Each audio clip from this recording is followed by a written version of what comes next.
እነዚህ ጥንዶች ተራ መንትዮች አይደሉም። ላውራና ክላራ ብላክ ይባላሉ። የሚመሳሰሉበት መንገድ ሰውን ሁሉ ያስደምማል። ነገር ግን የሚገርመው ነገር እሱ ብቻ አይደለም። ያገቧቸውም ወንዶች ልክ እንደነሱ ሁሉ መንታዎች ናቸው። 4 የሚመሳሰሉ ሰዎች፣ 2 ሰርግ፣ 1 ቤተሰብ። ነገር ግን ልጆቻቸውን በወለዱ ጊዜ ዓለምን ያስደነገጠና ለዘር ጥናት ሳይንስ እንቆቅልሽ የሆነ አንድ አስደንጋጭ ነገር ተፈጠረ። ይህ የተፈጠረው እውነት ምንድነው? እስከ መጨረሻው ድረስ ቪዲዮውን ላይክ፣ ቻናሉን ሰብስክራይብ በማድረግ ተከታተሉን።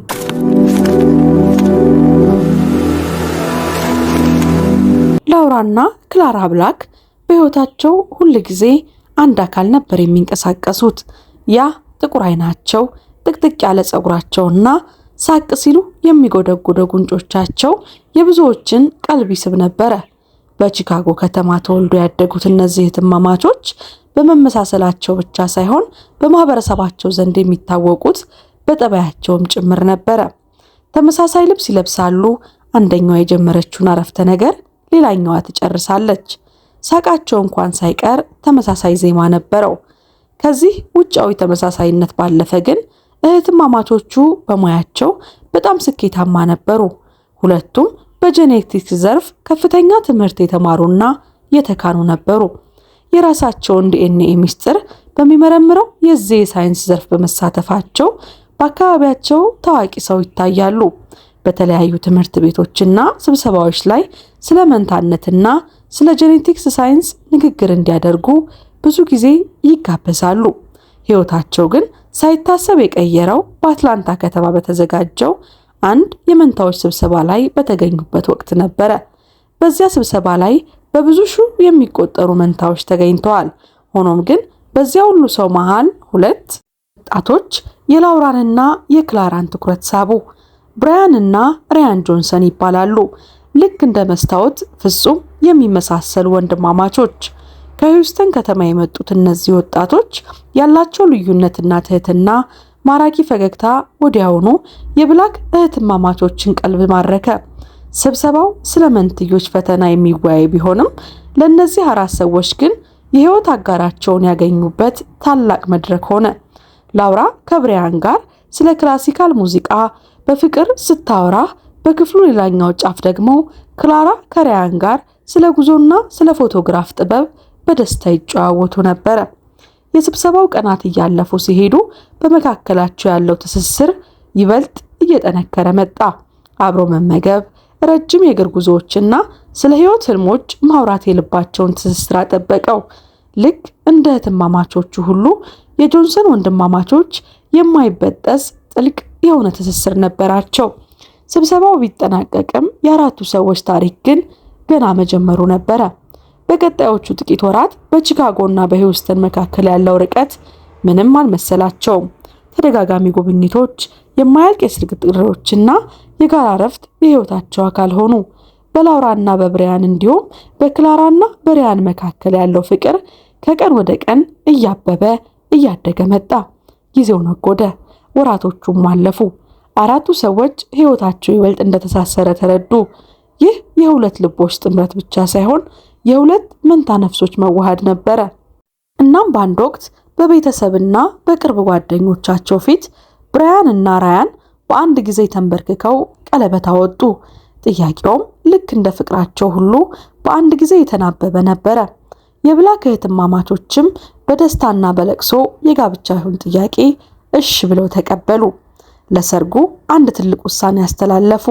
እነሱም ሰርጋቸውን በአንድ ቀንና በአንድ ቦታ ማድረግ ነበረ። ሁል ጊዜ ህይወታቸውን በጋራ እንዳሳለፉ ሁሉ ይህንንም ትልቅ ቀን አብረው ለማክበር ወሰኑ። በቺካጎ እምብርት የሚገኝ በአንድ ቤተክርስቲያን ውስጥ የተደረገው የሰርግ ዝግጅት እጅግ ድንቅና የተዋጣለት ነው። ቤተክርስቲያኑ በብዙ ታዳሚዎች በተለይ በመንታዎች ተሞልቷል።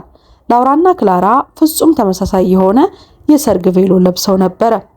ቬሎ በታዋቂ የልብስ ባለሙያ የተሰፋ ሲሆን እያንዳንዱ ስፌት የነሱን አንድነትና የፍቅር ታሪክ የሚናገር ይመስላል። በሌላ በኩል ብራያን እና ራያን የተስተካከለ ጥቁር የሰርግ ልብስ ለብሰው በመሰዊያው አጠገብ ሙሽሮቹን ይጠብቃሉ። የሰርጉ ምሽት ድምቀት ጥንዶቹ ለሳምንታት ሲለማመዱት የነበረው የተቀናጀ ዳንስ ነበረ። አራቱም ጥንዶች ልክ እንደ አንድ አካል ተስማምተው ሲደንሱ የታደሙት እንግዶች በአድናቆት ተሞልተዋል። አንዳንዶቹም በእንባ በደስታ ታጅበው ነበረ። ዳንሱ የአራቱን ሰዎች የጋራ ጉዞና ጥልቅ ፍቅር የሚገልጽ ሕያው ምስል ነበረ። ሆኖም ግን ያ ምሽት ቀለበት ከመለዋወጥ በላይ እጅግ ትልቅ ምስጢር የተገለጠበት ነበረ።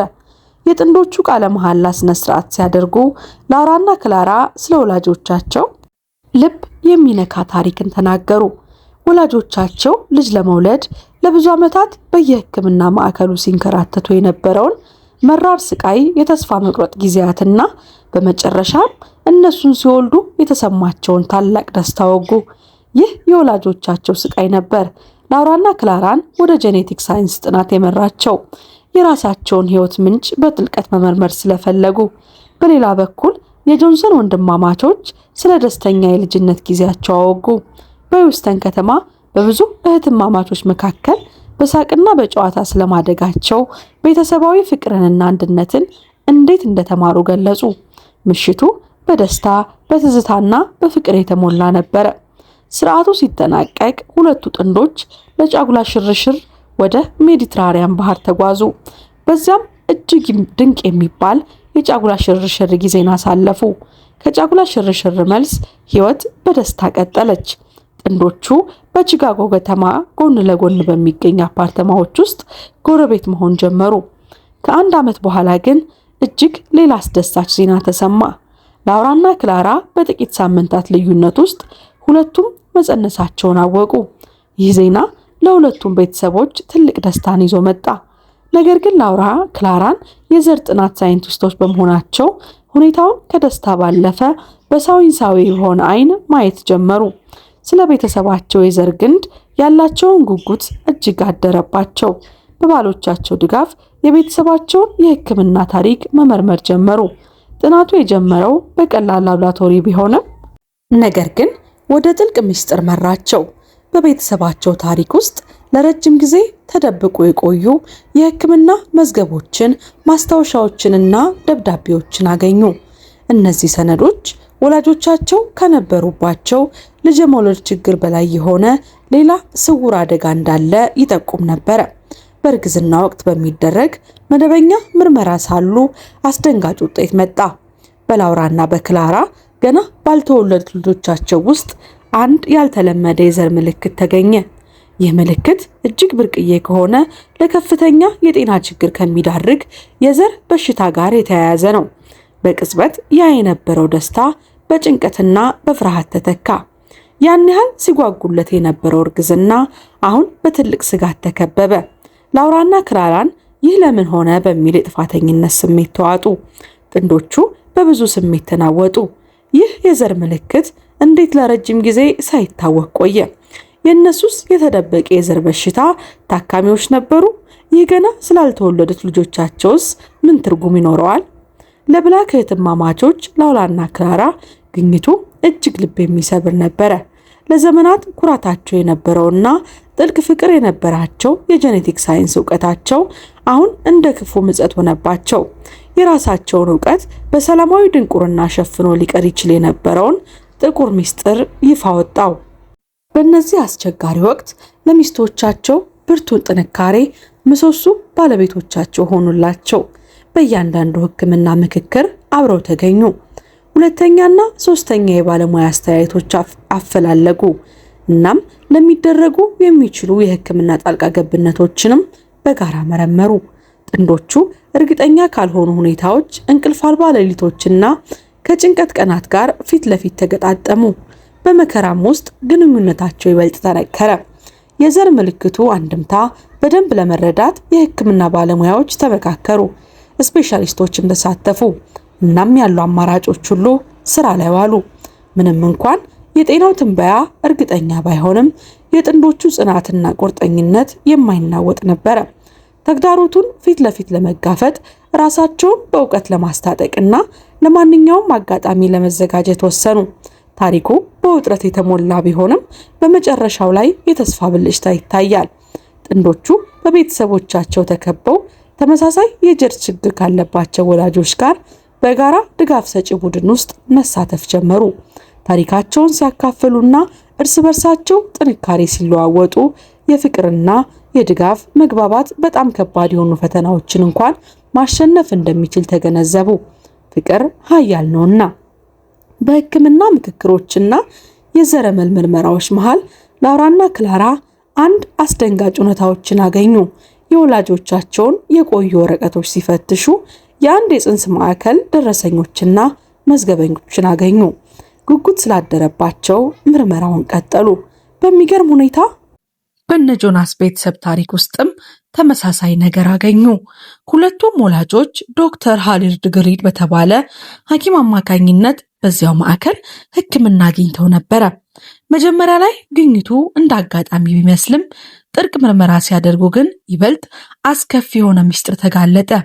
ታዋቂው የጽንስ ስፔሻሊስት ዶክተር ግሪድ የሁለቱም ወላጆች ከማከሙ በላይ በስራ ዘመኑ በብዙ የሕክምና ስህተቶችና ወንጀሎች ተሳታፊ ነበረ። ለታካሚዎቹ ስኬታማ እርግዝናን ለመፍጠር በሚያደርገው ጥረት ያለአግባብ የዘር ቁሶችን በመቀየር አሁን በላውራና በክላራ በልጆቻቸው ላይ ለታየው ያልተለመደ የዘር መዛባት ምክንያት ሆኖ ነበረ። ይህ ግኝት እንደ ማዕበል በጥንዶቹ መሃል አለፈ። ለብላክ እህትማማቾች ስለ ማንነታቸው የነበረውን መሰረታዊ እምነት ሁሉ ተናወጠ። በክህደት ስሜት ተዋጡ። የማንነታቸው መገለጫ የሆነው የዘር ማንነታቸው እንደ ውሸት ተሰማቸው። ሕይወታቸውን የፈጠሩ ትስስሮች በድንገት ተሰባበረ። ግራ የሚያጋቡ ሆኑ። የጆንሰን ወንድማማቾችም የራሳቸውን ስሜታዊ ማዕበል ውስጥ ገቡ። ባለማወቅ ይህንን የዘር ችግር ወደ ትዳራቸው ይዘው በማምጣታቸው ከፍተኛ የሆነ የጥፋተኝነት ስሜት ተሰማቸው። በተለይ ራያን የተለየ ነገር ማድረግ እችል ነበር በሚል ብቃት የማነስ ችግር ተሰቃየ። አባት የመሆን ደስታን በጥርጣሬና በፍርሃት ተከበበበት። ይሁን እንጂ ግኝቶቹ ተፈትነው የሚጠነክሩበት በመከራ ሰዓት ነውና የደረሰባቸው ስሜታዊ ጉዳት ለመቋቋም ሁለቱም ጥንዶች በባለሙያ የምክር አገልግሎት ጀመሩ። በለቅሶ በታጀቡ ክፍለ ጊዜዎች ጥልቅ ፍርሃታቸውን፣ ደህንነት ማጣት ስሜታቸውንና የክህደት ስሜታቸውን ፊት ለፊት ተጋፈጡት። የዘር ማንነታቸውን ካረጋገጡት ማንነታቸው ለመለየት ታገሉ። የቤተሰብ ምንነት ከዲኤንኤ በላይ መሆኑን ተገነዘቡ። የልጆቹ መወለድ ትልቅ የመቀያየሪያ ነጥብ ሆነ። ላውራና ክላራ ሁለቱም ጤናማ ልጆችን ወለዱ። የልጆቹ ሳቅና ንጽህና ያለፈውን ቁስላቸውን ጠገነው። ልጆቻቸውን ሲያቅፉ ጥንዶቹ አዲስ የህይወት ዓላማ ተሰማቸው። ጄኔቲክስ ማንነታቸው ምን ሊሆን እንደሚችል በከፊል ቢወስንም ቤተሰባቸውን የሚገልጸው ግን የእነሱ ምርጫ፣ ተግባርና ፍቅር መሆኑን አወቁ። ከአንድ ዓመት በኋላ ሁለቱም ቤተሰቦች የልጆቻቸውን የጋራ ልደት ለማክበር ተሰበሰቡ። ክፍሉ በሳቅ በፍቅርና ካለፉት ጉዞ በመነጨ ጥልቅ መግባባት ተሞልቷል። አያቶች፣ አክስቶች፣ አጎቶችና ጓደኞች የታናናሾችን እድገት ለማክበር ብቻ ሳይሆን በመከራ ውስጥ የጠነከረውን ትስስራቸውን እውቅና ለመስጠት ተሰባሰቡ። ከጫጫታው ርቀው በረንዳ ላይ ቆመው በዝምታ አሰላሰሉ። ስለ ጉዟቸው፣ ስለ ውጣ ውረድ፣ ስለ ቤተሰብ ማንነትና ፍቅር፣ ስለተማሩት ጥልቅ ትምህርት ተወያዩ። ላውራ ልጇን አጥብቃ አቅፋ በሹክሹክታ እንዲህ አለች። ያለፈው ታሪካችን ውስብስብ ሊሆን ይችላል፣ የወደፊት ታሪካችንን ግን የምንፈጽመው እኛ ራሳችን ነን። ራያንን በፈገግታ አከለበት። አሁን የወደፊት ህይወታችን የተገነባው በዘር ላይ ብቻ ሳይሆን በፍቅር፣ በእምነትና በምርጫ ላይ ነው። ውድ የአበናብ ክሮኒክልስ ቤተሰቦቻችን ከዚህ ታሪክ ምን ተማራችሁ? ላውራና ክላራ የዘራቸውን ግንድ በመመርመራቸው ያገኙት እውነታ እጅግ ከባድ ቢሆንም ነገር ግን መጨረሻው ያማረና ማንነታቸውን የተቀበሉበት ሁኔታ ነው ያለው። እናንተስ ስለዛ አስቀያሚ ዶክተርና ዘረመላቸውን ካንዱ ወደ አንዱ ቀላቅሎ ይህንን ላደረገው ማንነታቸው እንዲጣረስ ስላደረገው ዶክተር ምን ታስባላችሁ? ባሎቻቸውስ እስከ መጨረሻው ከጎናቸው ስለነበሩ የደስታቸው የሐዘናቸው ተካፋይ ስለሆኑስ ምን ተሰማችሁ? ሐሳብ አስተያየታችሁን በኮሜንት መስጫው ላይ አስቀምጡልን። ይህንን ድንቅ እውነተኛ ታሪክ ከወደዳችሁት ላይክ ማድረጋችሁን ፈጽሞ አትዘንጉ። ለቻናላችንም አዲስ ከሆናችሁ ሰብስክራይብ በማድረግ ቤተሰብ ትሆኑ ዘንድ በአክብሮት ጋበዝናችሁ። ከዚህ ቀደም የሰራናቸውን ፕሮግራሞች በቻናላችን ገብታችሁ እንድትከታተሉ እየጋበዝን እኛ ከወዲሁ ተሰናበትን። መልካም ቆይታ።